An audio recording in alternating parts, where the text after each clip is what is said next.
En France, l'école obligatoire à 3 ans, drapeau dans les classes, réforme du lycée. Les nouveautés de la rentrée 2019, abaissement à 3 ans de l'âge de l'instruction obligatoire, poursuite de la baisse des effectifs des classes dans les quartiers défavorisés, mise en œuvre de la réforme du bac. Voici un aperçu des nouveautés de cette rentrée 2019. Plus de 12 millions de jeunes Français vont faire leur rentrée scolaire lundi 2 septembre. À l'école, au collège mais aussi au lycée, beaucoup de changements sont à prévoir. Voici les principaux. Instruction obligatoire à 3 ans, c'était la mesure phare du projet de loi du ministre de l'Éducation, Jean-Michel Blanquer, pour une école de la confiance, définitivement adoptée début juillet. L'abaissement à 3 ans de l'âge de l'instruction obligatoire, contre 6 aujourd'hui, ne concernera que 26 000 enfants qui ne fréquentent pas l'école actuellement. 98% vont déjà en maternelle dès cet âge. C'est toutefois un enjeu majeur pour certains territoires comme Mayotte ou la Guyane. Drapeau et Marseillaise. Le texte impose l'affichage,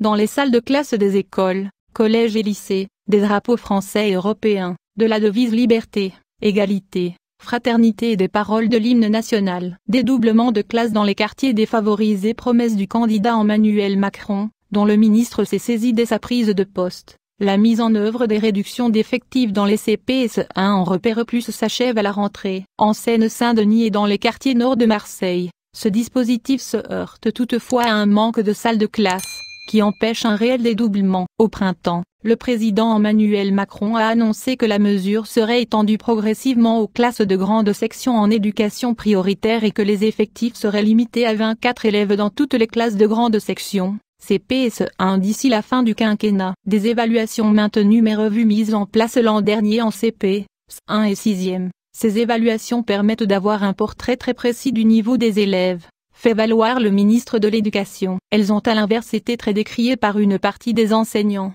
qui les jugent inutiles, facteurs de stress, ou plus ou moins exploitables. Elles sont reconduites cette année avec un calendrier adapté, selon le ministère, afin de mettre plus rapidement à disposition des professeurs les résultats complets. Les modalités de passation et de saisie des résultats ont fait l'objet de modifications substantielles pour faciliter leur mise en œuvre. Des mesures pour le handicap. Les familles d'élèves handicapés seront mieux accompagnées à la rentrée avec une cellule de réponse concernant la prise en charge de leur dossier, a promis le gouvernement, qui s'est aussi engagé à reconnaître le métier d'accompagnant. A été votée la création de pôles inclusifs d'accompagnement localisés, PIAL, expérimenté depuis la rentrée 2018 dans toutes les académies. Cette mesure, qui vise à mutualiser systématiquement les accompagnants des élèves en situation de handicap, (ESH), doit permettre d'accompagner au plus près les besoins pédagogiques de chaque élève. Mais elle risque de renforcer une gestion mathématique des besoins, redoute des syndicats. Poursuite de la réforme du bac. Le ministre s'est attelé à cette réforme sur laquelle nombre de ses prédécesseurs se sont cassés les dents. Le nouveau bac, resserré autour de 4 épreuves écrites et d'un grand oral,